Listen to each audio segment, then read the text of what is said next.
नमस्कार, मैं बालकृष्ण और आप देखना शुरू कर चुके हैं न्यूज फॉर हेडलाइंस। आज की जो खबर है और अभी की खबर है कि नेपाल में जो घटना हुई है, खास करके जो तिब्बत के तरफ से जो बाढ़ के हालात बने हैं और अचानक वहां जो जिस तरीके से भूकंप के बाद कहा गया कि भूकंप के बाद एक सैलाब जो निकला, वो एक power plant, hydro power plant और कई पुल को रौंदते हुए वो बिहार की तरफ एक तरह प्रवेश कर रहा है।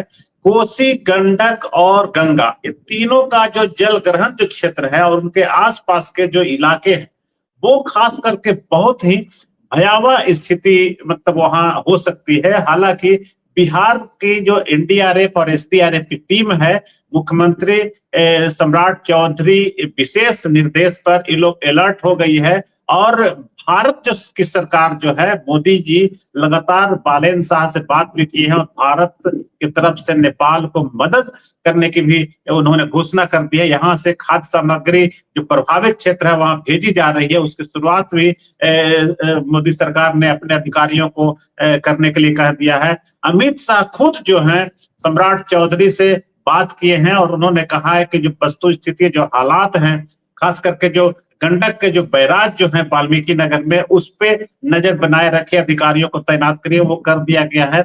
और जो आसपास के जो इलाके हैं, आप एक तरह से आप कह सकते, देखिए जो नेपाल के रास्ते जो गंडक नदी जो है वो पटना के ठीक बगल में सोनपुर में जो है वो गंगा से मिलती है। तो इसका असर पटना से महज कुछ ही दूर सोनपुर है, मैंने 5 से 7 10 किलोमीटर कह सकते हैं, 10 किलोमीटर के दूरी पे। तो छपरा, सोनपुर और पटना का जो इलाका है, इस पे भी दबाव पड़ सकता है। वैसे तो 6 जिले पूरे इसका असर हो सकता है, खासकर पूर्वी चंपारण और पश्चिमी चंपारण या फिर बेतिया, मुजफ्फरपुर, चाहे सीतामढ़ी की बात करिए, चाहे इस तरफ आगे बढ़े तो छपरा की बात करिए, तो कई जिले प्रभावित हो सकते हैं। लेकिन अब तक जो स्थिति है, खास करके जो हम आपको वीडियो के माध्यम से आपको दिखाना चाहेंगे। जो नेपाल में बुधवार को अचानक जो भीषण बाढ़ जो आई है, हिमालय इलाके से जो तबाही मचा दिया है, वो खास करके तिब्बत का जो क्षेत्र है वहाँ से अचानक भारी मात्रा में पानी आया और जो भाटे कोसी नदी में इस तरह की स्थिति उत्पन्न हुई और इसके बाद नेपाल के रसोबा जिले में तिमरी और कई इलाकों में हालात जो हैं वो पूरी तरह से बिगड़ गए। रसोबा जिला काठमांडू के उत्तर पूर्व में स्थित है और तिब्बत सीमा से करीब 125 किलोमीटर दूर है। सबसे बड़ी बात है कि एक पावर प्लांट जो है वो तिनके की तरह जो है और एक पुल जो है वो तिनके की तरह बिखर गया इससे प्रभावित होकर, और नेपाल में हजारों लोग प्रभावित हैं। अभी तक दर्जनों लोगों के मरने की भी खबर है।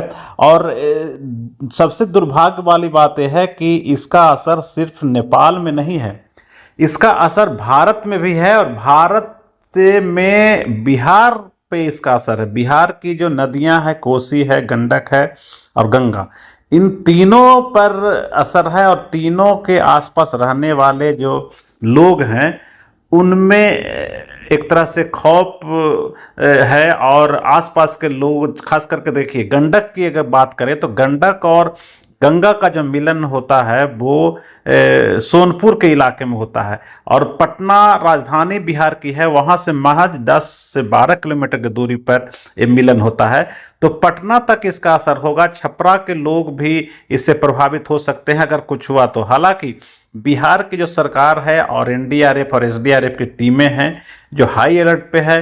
खुद देश के जो गृह मंत्री अमित शाह है, उन्होंने बिहार के मुख्यमंत्री सम्राट चौधरी से बात की है। सम्राट चौधरी खुद हाई लेवल मीटिंग किए हैं जिसमें प्रधान सचिव, उसके बाद डीजीपी और जल प्रबंधन विभाग या फिर जल संसाधन विभाग जो है वो उनके सारे अफसर और एनडीआरएफ एसडीआरएफ की टीम के साथ लगातार उन्होंने एक महत्वपूर्ण हाई लेवल बैठक उन्होंने की है और लगातार दिशा निर्देश वो दे दिए हैं। उधर प्रधानमंत्री मोदी भी नेपाल के पीएम बालेन शाह से बात करके और मदद करने के लिए, खासकर राहत सामग्री के लिए उन्होंने कहा है। लेकिन जो ये वीडियो आप देख रहे हैं, जिस तरीके की त्रासदी जो देखने को मिल रही है, जिस तरीके से अचानक ये जो बाढ़ आई, कहा गया कि पहले भूकंप आया और भूकंप के बाद जो वो लैंडस्लाइड आप कह सकते हैं, जो कह सकते हैं, जैसे भी अचानक जो बाढ़ के हालात बन गए, तिब्बत के तरफ से जो आया ये भाटे कोसी नदी और दो तीन नदियां पे जो असर हुआ, उसका असर हुआ कि लोग को ये समझ नहीं आया। पर्यटक जो आसपास के इलाके में थे, गाड़ियों की गाड़ियां बह गई और काफ़ी स्थिति जो है भयावह हो गई अचानक। खास करके हम ये कह सकते हैं कि जो पर्यटन जो है, पर्यटक क्षेत्र है भारत, और जो पर्यटक जो लोग हैं दुनिया भर से पर्यटन करने के लिए पर्यटक यहाँ पहुँचते हैं, हर दिन यहाँ पहुँचते हैं। तो अभी भी करीब 250 से 300 की संख्या में पर्यटक है, जिसमें करीब 100 से ज़्यादा, मैंने आधी संख्या तो सिर्फ भारत की रहती है, बिहार के लोग वहाँ जाते हैं। और इस बार वो लोग लापता हैं, करीब 125 की संख्या में लोग जो लापता हैं। और वहाँ की स्थिति इस वीडियो से देखने से आपको आभास हो रहा होगा किस तरीके के हालात बने हुए हैं, किस तरीके के माहौल वहाँ हो सकते हैं, कितने खौफनाक माहौल हो सकता है जो वीडियो में आप देख रहे हैं। लेकिन सरकार को अभी अलर्ट रहना है और इस तरह की, क्योंकि बिहार में तो अक्सर बाढ़ जैसे हालात होते हैं। कोसी का कहर भी आपको हर साल देखने को मिलता है। गंगा जब उफनाती है तो आसपास के इलाके में काफ़ी कटाव होता है, उसका असर गंडक के इलाके में कटाव होता है, उसका असर होता है। तो बिहार तो हमेशा झेलते ही रहा है, क्योंकि नीति जो है वो सरकार की ओर से नीति, हालांकि बिहार में अभी नदी जोड़ो अभियान के तहत कोसी मेची लिंक परियोजना पे भी काम हो रहा है, जोड़ने के लिए बात हो रही है, किस उससे खेती करने के लिए तो होगा। इन सब हालात से भी निपटने के लिए एक माहौल तैयार करने की बात हो रही है। कोसी जो डैम है उसको फिर से उसको बनाने की है जो की बात हो रही है। उसके अलावा जो फरक्का बराज है उसको लेकर जो दिसंबर में उसका जल संधि जो बांग्लादेश से है उसको लेकर फिर से एक बार बैठक जो होगी तो उसमें उसको फिर से कहा जा रहा है कि रिन्यूअल नहीं किया है। तो बहुत सारे मामलों पर सरकार गंभीर रहती है और वो लगातार कोशिश करती है कि बाढ़ जैसे हालात नहीं है। लेकिन ये जो नेपाल में जो कहर जो हुआ है, आप वीडियो में देखिए कैसे लोग भाग रहे हैं कि जो कहर अचानक से जो आया है और उसका असर बिहार में जो होने वाला है उससे लोग एक तरह से डरे समय। और वे अभी शाम का वक्त है, रात का वक्त है, तो रात में क्या होता है, कितना असर पटना पे होता है, गंडक के आसपास होता है, जो बैराज है बागमती वहाँ गंडक के पास जो वाल्मीकि नगर के पास, वहाँ क्या हालात बनते हैं, वहाँ आसपास के लोगों को हालांकि अलर्ट कर दिया गया है। तो आगे क्या होगा वो तो पता चलेगा, रात में क्या होगा फिर कल पता चलेगा कितने लोग प्रभावित हुए हैं। लेकिन फिलहाल हम ये कह सकते हैं कि काफ़ी बड़ी त्रासदी नेपाल के माध्यम से बिहार तक पहुंचा है। और अब अभी समय है कि भारत और नेपाल मिलकर ये जो है आपदा जो आई है उससे निपटना होगा। और निपटने के लिए सरकार गंभीर भी है, भारत की सरकार गंभीर है, बिहार की सरकार गंभीर है, एनडीआरएफ और एसडीआरएफ टीमें तैयार है। लेकिन तबाही जो है, तबाही का आलम यह है, देखिए हाइड्रो प्रोजेक्ट जो है, हाइड्रो पावर प्रोजेक्ट कैसे तिनके की तरह बिखेर दिया है, तोड़ते फोड़ते पुल को, पुलिया को ध्वस्त कर दिया। करीब कहा जा रहा है कि 40 किलोमीटर में इसका असर देखने को मिल रहा है कि पुल, पुलिया, सड़क एकदम पूरी तरह से क्षतिग्रस्त हो गए हैं। तो इसका काफी व्यापक असर जो है होगा। हम इसी संदर्भ में हम जो नेपाल से जो सटा हुआ जो इलाका सीतामढ़ी है वहाँ के रहने वाले एक नेता हैं राघवेंद्र कुशवाहा जी, हम उनसे संपर्क करने की कोशिश कर रहे हैं और उनसे हम जानेंगे कि आखिर वहाँ के क्या हालात हैं और कैसे अब वो आगे का जीवन चलेगा और ये सब जो त्रासदी आती है उससे कैसे लोग निपटने के लिए वहाँ के लोग तैयार होते हैं और कितना भरोसा सरकार पे है। तो आइए हम सीधे अब उनको कनेक्ट करते हैं। आपका स्वागत है राघवेंद्र जी। नमस्कार, धन्यवाद। राघवेंद्र जी, ये जो त्रासदी जो आई है, आप लोग नेपाल से एकदम सटे हुए इलाके में रहने वाले हैं। आपसे, आपका जो इलाका है, आपसे आप कितना नजदीक पड़ता है नेपाल, और उसका आपके यहाँ क्या असर पड़ेगा, बिहार में क्या असर पड़ेगा? देखिए, नेपाल से तो बिहार का एक बहुत बड़ा सीमा वाल्मीकि नगर से लेकर के किशनगंज तक की सीमा नेपाल से सट रही है, और एक बड़ा भूभाग, उत्तर बिहार की कई नदियां और बहुत बड़ा जन समूह प्रभावित होता है नेपाल की नदियों से। नेपाल का जो ये अभी वर्तमान का जो बाढ़ आया है वह तिब्बत के ग्लेशियर के फटने और अचानक बादल फटने या भूकंप, कई सारे कारणों के बारे में चर्चा मिल रही है। लेकिन जो भी कारण हो, इन तमाम कारणों के पीछे हम लोग प्रकृति के साथ जो जबरदस्त छेड़छाड़ करते हैं, इसी का परिणाम ये भीषण त्रासदी है। और कहीं न कहीं हम जो प्रकृति के इस विनाश लीला का हम ही स्वयं जिम्मेवार हैं। और नेपाल की कई नदियां ऐसी है जो अक्सर असंतुलित जब होती है, जब अनियंत्रित होती है, तो बिहार पर भी बुरा प्रभाव डालती है।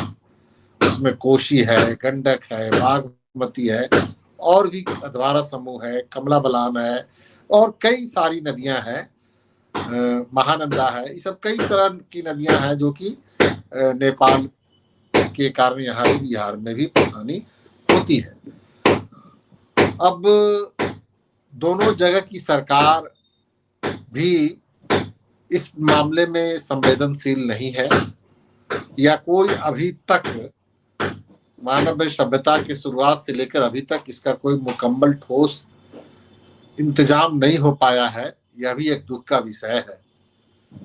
हम ये उम्मीद करते हैं, और भारत सरकार और नेपाल सरकार बिहार सरकार से ये आशा करते हैं और ये मांग भी करते हैं कि अविलंब यहाँ के लोगों के समस्याओं की जो बाढ़ के कारण उत्पन्न होती है, उससे निदान के लिए कोई ठोस रणनीति बनाई जाए और उस पर बहुत जल्द अमल किया जाए।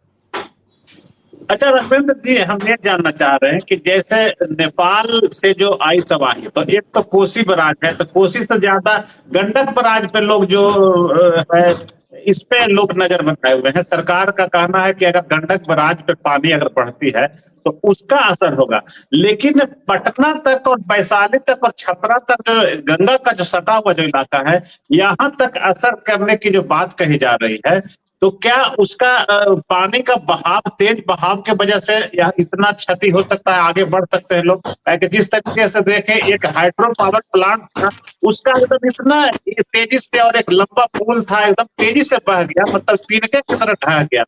तो वो तो जो वहां से घटना जो हुई है, वो उसका वहां तो असर कम जाएगा, लेकिन बिहार में इसका असर तो ज्यादा व्यापक हो सकता है। तो आप लोग अगल बगल के इलाका रहते हैं, तो वहां पे क्या क्षति हो सकता है? देखिए, जो जिन नदियों का हमने नाम लिया है वो सारी नदी नेपाल से निकलती है, और बड़ा भूभाग है जो कि बिहार से होकर के वो नदियां गुजरती हैं, कहीं गंगा में, कहीं कोसी में, कहीं और महानंदा में, इन सब नदियों में मिलती है। तो पश्चिम चंपारण, पूर्वी चंपारण, सीतामढ़ी, मुजफ्फरपुर, समस्तीपुर, दरभंगा, मधुबनी और पूर्णिया, अररिया, सुपौल, सहरसा, मधेपुरा, इन सब एरिया में, अररिया, किशनगंज तक सब एरिया में आपको इन नदियों का जो प्रवाह सभी नदी, बेगूसराय, खगड़िया, इन सब जगहों को मिल भी रहा है। और आपने कहा कि हाजीपुर और पटना, तो पटना और हाजीपुर के बीच में ही सोनपुर एक जगह है जहां पर गंडक नदी पटना के गंगा नदी से मिलती है, तो उसका असर पटना, हाजीपुर सब पर भी देखने को मिल जाता है। और गंडक में ही पानी और कोसी में ही पानी ज्यादा तेजी के साथ बढ़ रहा है। बिहार सरकार इन तमाम जिलों को अलर्ट भी किए हुए है, और हम तमाम लोगों से ये उम्मीद करते हैं कि आप सभी लोग निश्चित रूप से सुरक्षित स्थान पर चले जाइए, और इस भीषण त्रासदी जो आने वाली है उससे बचने का उपाय लोगों को स्वयं कर लेना चाहिए। तो ये जो जल अधिग्रहण क्षेत्र में जब बाढ़ आ जाती है, बरसात के पानी के कारण या किसी आपदा के कारण जल का जो प्रवाह बहुत तेजी से बढ़ने लगता है, तो वही बाढ़ में तब्दील हो जाता है और जनमानस को बुरी तरह से प्रभावित करता है। जान माल की काफी क्षति होती है, पेड़ पौधे और वृक्षों की भी काफी नुकसान हो जाता है। तो इस वजह से भी यह एक अंतर्राष्ट्रीय त्रासदी है जो कई देशों में, तिब्बत, नेपाल और इंडिया, बांग्लादेश, इन सब जगहों को प्रभावित करेगा। इसलिए इन सभी देशों के सरकार को मिलजुल करके एक सम्मिलित प्रयास करना होगा कि हम किस तरह से इन आपदाओं से बचे। अच्छा, ये आपदा की बात आप कर रहे हैं, कहने का मतलब कि मानव में जो अवैध रूप से मानव ने निर्माण किया, जैसे नेपाल के क्षेत्र में हो या फिर बिहार के क्षेत्र में हो, जो पहले जैसे वहां केदारनाथ में भीषण तबाही हुई थी, तो उस समय भी अवैध रूप से मतलब वहां निर्माण कार्य होता है, इसके वजह से जिम्मेवार है। तो जिम्मेवारी उठानी चाहिए। कोसी का जो क्षेत्र है वो हमेशा हर बार हजारों लोग बाढ़ से पीड़ित होते हैं। तो आपके कहने का मतलब है कि हम लोग की कमियां हैं, ये सब हम लोग की कमियां हैं या फिर सरकार की लापरवाही है? जी जी, बिल्कुल, मैंने कहा ही है कि मनुष्य के तौर पर भी और सरकार के तौर पर भी जो लापरवाही की जा रही है, हम लोग जो छेड़छाड़ कर रहे हैं प्रकृति के साथ, कई तरह के टनल बना रहे हैं, कई तरह के घर बना रहे हैं, जंगल को काट काट करके सड़क बना रहे हैं, आवश्यकता से अधिक मात्रा में पर्यटक जा रहे हैं इन जगहों पे, जो गंदगी फैला रहे हैं, प्लास्टिक का कचरा भर रहे हैं, इन सब जगहों से कारण पर्यावरण असंतुलित हो रहा है। वहाँ टेम्परेचर हाई हो रहा है और टेम्परेचर हाई होने के कारण ये सब चीज देखने को नजारा मिल रहा है। ये न सिर्फ ग्लोबल वार्मिंग का भी असर है, और ग्लोबल वार्मिंग का असर पूरे यूरोप में देखने को मिल रहा है। इस बार तो यूरोप में ग्लोबल वार्मिंग का भयंकर त्रासदी देखने को मिला। लोग वहाँ गर्मी के कारण हजारों लोगों की मृत्यु हो गई, स्पेन में, फ्रांस में, स्विट्जरलैंड में, जर्मनी में, लंदन में, इन सब जगहों पे आपने देखा होगा। तो पूरे विश्व में जो ग्लोबल वार्मिंग है वो मनुष्य के द्वारा उत्पन्न पारिस्थितिकी संकट, इकोसिस्टम को जो हम लोग छेड़छाड़ कर रहे हैं, इसी का ही परिणाम है कि हम लोग को ये त्रासदी झेलनी पड़ रही है। नदियों को जोड़ना, नदियों का पुल बनाना, नदियों पर सड़क आवागमन, उस पर हेवी ट्रांसपोर्ट ट्रैफिक करना, कई सारे फैक्टर्स हैं। डैम बनाना, अनावश्यक जगहों पर पानी को रोकना, ये सब चीजें हैं जो कि नदियों के स्वतः स्फूर्त प्रवाह को रोकने का प्रयास जब जब मनुष्य करता है तो प्रकृति उसको दंडित करती है, और उसी दंड का परिणाम है कि ये भयंकर बाढ़ की विभीषिका में 4 देश के लोग शामिल हो गए। अच्छा, एक आखिरी सवाल आपसे मिलेंगे। आपको क्या लगता है, भारत सरकार और खास करके बिहार की सरकार, बिहार में अक्सर जो कोसी के वजह से या गंगा के वजह से जो हर बार कटाव होता है और हमेशा बाढ़ के चपेट में लोग आते हैं, हर बार करोड़ों और अरबों रुपया का नुकसान होता है, लोग को क्षति होता है। बिहार सरकार या फिर भारत सरकार के अगर इस स्थिति को आप देखिएगा तो लगता है कि तैयार ये लोग है या फिर बाढ़ के संदर्भ में कोई विशेष पहल करके रखती है, काम करती है, हर बार योजना बनाती है जिससे कि भविष्य में इस तरह के खतरे को कम किया जा सके? आपको लगता है, भरोसा है, आप पॉलिटिकल पार्टी के एक लीडर भी हैं, आपको लगता है कि दोनों सरकारें एक्टिव है? सरकार के तरफ से तो बड़े लब्बो लुभाव वाले आश्वासन दिए जाते हैं कि हम लोग सारा तटबंध, डैम टैम बहुत सुरक्षित रखे हुए हैं, लेकिन ये सरकार का केवल कागजी नारा रहता है और हर साल इस पर करोड़ों रुपए खर्च होते हैं। लेकिन ये सब ये सफेद हाथी की तरह सारे सरकारी धन का लूट हो जाता है और जनता की समस्याओं पर का कोई निराकरण नहीं होता। जनता की समस्याएं और विकराल रूप से बढ़ती ही जाती है। बाढ़ की विभीषिका में उत्तर बिहार के लोग पूरी तरह से ग्रसित रहते हैं और सरकार के जो मुलाजिम है, ठेकेदार हैं, मंत्री हैं, अफसर हैं, ये सब सरकारी धन का बाढ़ के नियंत्रण के नाम पर काफी बंदरबांट करते हैं। ये तो जग जाहिर है, इस पर रोक लगनी चाहिए और सरकार को ठोस, जब तक सरकार इन मुल्कों की, केवल बिहार सरकार से बात नहीं बनेगी, भारत सरकार नेपाल, तिब्बत और बांग्लादेश के लोग जब तक नहीं अपने अपने सरकारों पर दबाव बनाएगी, तब तक वे लोग इसी तरह के जुल्म और अप्राकृतिक आपदा का शिकार होते रहेंगे। और इससे बचने के लिए मनुष्य को स्वयं अपनी ओर से पारिस्थितिकी संकट की ओर ध्यान देना चाहिए, प्रकृति के साथ प्रेम पूर्व संबंध बनाए, न कि उसको अनावश्यक छेड़छाड़ करे। जंगल का नाश नहीं हो, पहाड़ों को हम लोग तोड़े नहीं, उसको अनावश्यक तोड़ के घर नहीं बनाए, और उसको अनावश्यक तोड़ करके हम लोग वहां सड़क और टनल नहीं बनाए, जिसकी वजह से भी समस्या आ रही है। और प्रकृति के अविरल प्रवाह को हम लोग ना छेड़े, नदियों के स्वतःस्फूर्त धारा को हम लोग ना मोड़े, तो निश्चित रूप से हम प्रकृति के इस आपदा से बच सकते हैं। सरकार को भी सोचना होगा और बंदरमात, लूटपाट, इन सब चीजों से बचना होगा, लाल फीताशाही से बचना होगा, और एक मुकम्मल योजना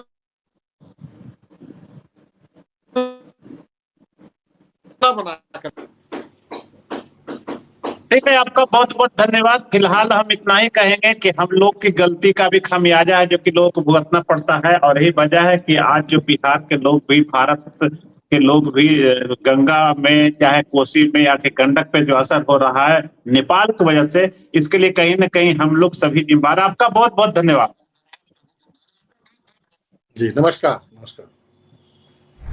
अगर आपको ये खबर अच्छी लगी तो चैनल को सब्सक्राइब करना नहीं भूलें और बेल आइकन जरूर दबाएं।